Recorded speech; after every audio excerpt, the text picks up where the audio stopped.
While some peoples continued to rely on livestock for their support, others turned to mixed farming. This cultivation of crops for food was the next long step forward in the history of Africa.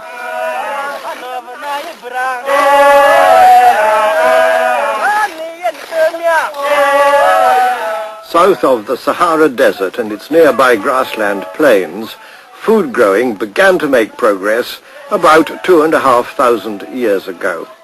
This led to a further increase in population and the establishment of village communities through vast areas of the continent. But the expansion of food growing called for another technological breakthrough. Simple kinds of tool could be good enough for cattle-raising peoples. But when Africans embarked on tropical agriculture, which meant tree felling, clearing, hoeing, harvesting, they had to make more elaborate tools, and stronger ones as well. That need brought about Africa's interest in metals, but above all in iron. An extensive and increasingly skilled African use of iron spread rapidly throughout the continent. This terracotta head was made by the earliest iron-making culture so far known to have evolved south of the Sahara. The people and their culture are known by the name of the place where these relics of their skill were first discovered in a village called Nok in central Nigeria. Nok iron-making began in about 500 BC. Other Iron Age cultures soon appeared in the same wide region, and this metallurgical skill, probably of northern African origin, then spread right across the continent, reaching the Transvaal in what is now South Africa by about 400 AD. That's 1,500 years ago. These iron-making cultures developed regional differences, but the people of Suka on the border of Nigeria and Cameroon can illustrate the vital importance of iron to community development. A man and his two wives go out to harvest their crop of guinea corn.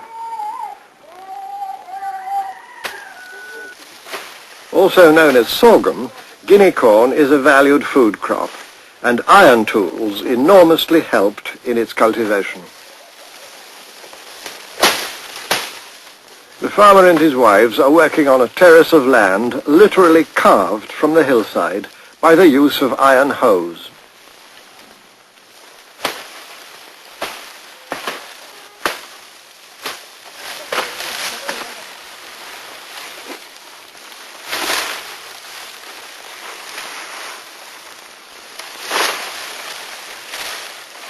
Iron knives and sickles sever the heads of the grain. All these tasks were much more laborious before the invention of iron. And having solved the problems of growing food where food had never been grown before, people like these were able to form permanent settlements. Gradually, their farmers could produce enough food to support craftsmen such as blacksmiths, traders, and priests. And as their society became more complex, they began to feel the need for some kind of centralized government. Their priests became kings, small kings at first, but the kings accumulated power to themselves, whether to make war or to gain privilege.